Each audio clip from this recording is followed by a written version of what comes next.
No more, no more complaining people. Their lives are changing. We're flying high, creating a complaint-free world. No more, no more complaining people. Their lives are changing. We're flying high, creating a complaint-free world. No more, no more. I want to talk with you today what I'm calling the oatmeal dove paradox. When I travel, I have been vegan now for 11 years and going on 12. And it's a personal choice. It's not something I ever try and get other people to do. It's interesting, though. It's much easier to be vegan these days because so many places offer vegan options. Starbucks, Chipotle, and I'm talking like good stuff. Dunkin' Donuts even has a vegan sandwich, or you can get them to leave the egg and the cheese off. And McDonald's is coming out with a McPlant next year. And of course, Burger King's vegan Whopper was or vegetarian Whopper was so successful that now they're coming out with a plant-based chicken. So anyway, it's a challenge when I'm traveling a lot of times to find food. And one of the things that I found that I can have for breakfast is oatmeal. And so I went to this coffee shop at the resort the first day I was there. And the very first thing on the board was steel cut oats. And I thought, oh, that sounds really good with raisins and nuts and, a little bit of almond milk, something like that. So I ordered it, and the woman just really did not, it was the first thing on the menu. And she just did not understand what it was I wanted. There must have been some sort of a barrier there.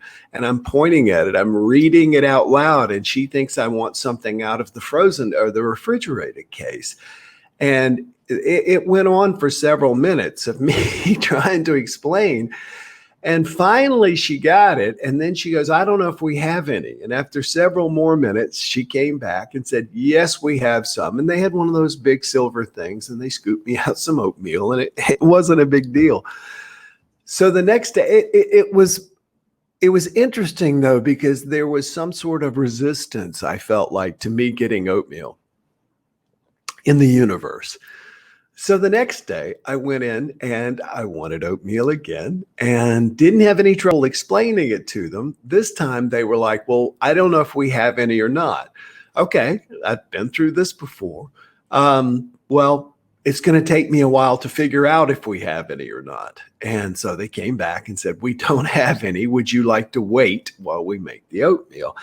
Now, inside, my reaction is, trust me, I'm just like you. If you watch the movie Inside Out, is that the name of it, where you see anger and disgust and resentment and joy and everything like that? I've got them all going on too. And my initial reaction in my brain is, oh, come on, you got to be kidding me. It's the first thing on your menu. Can't you have this readily available? I'm sure I'm not the only person who wants oatmeal.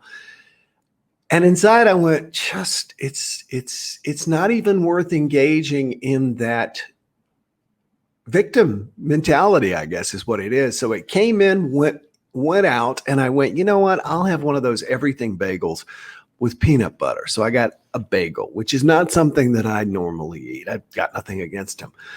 So walked outside and sat down to eat my breakfast. And when I did, I was sitting there. And all of a sudden, something flew up and tried to land on my upturned hat. My hat was sitting on top of a table next to the chair. And a bird came up and tried to land on my hat, and it gave, and the bird sort of stumbled and, withdrew, flew away for a second. It was a dove.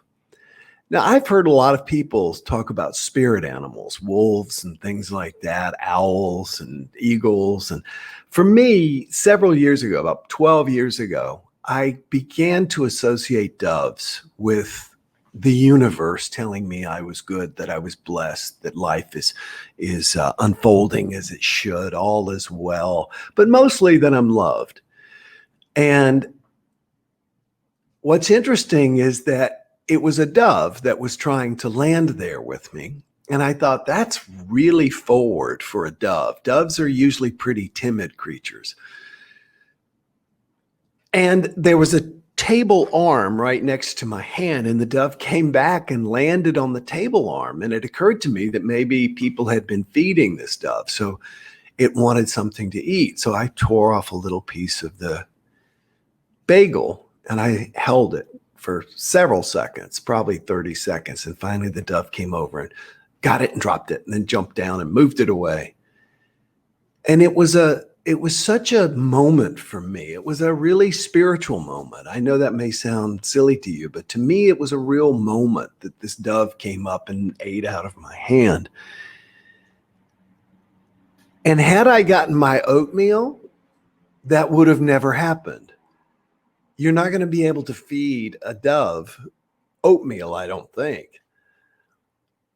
And it occurred to me that the universe was really trying to steer me towards a magical experience. And my resistance, I could have said, yes, I'll wait until you make the oatmeal because that's what I want.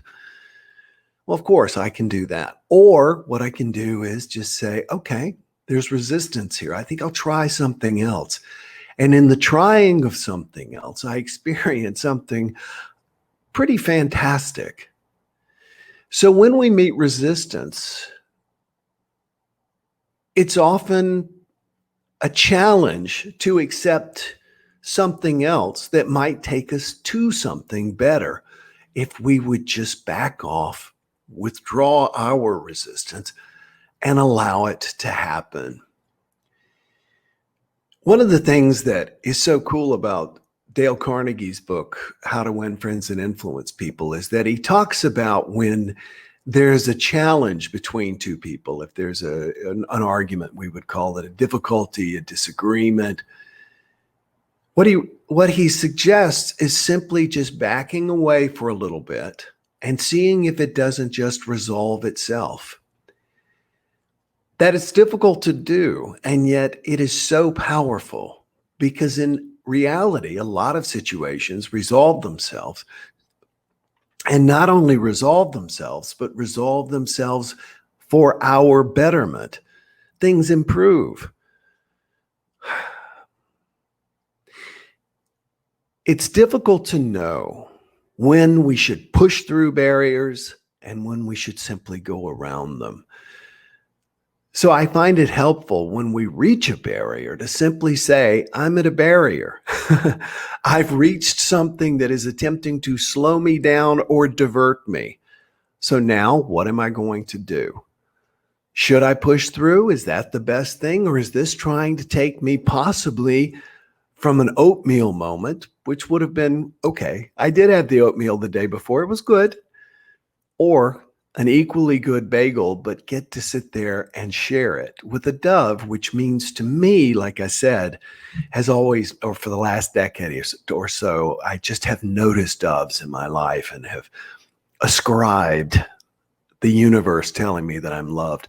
The interesting thing is that I was staying in one of probably 1,500 rooms on the property, and there's a sliding glass door in my room. It was a big room.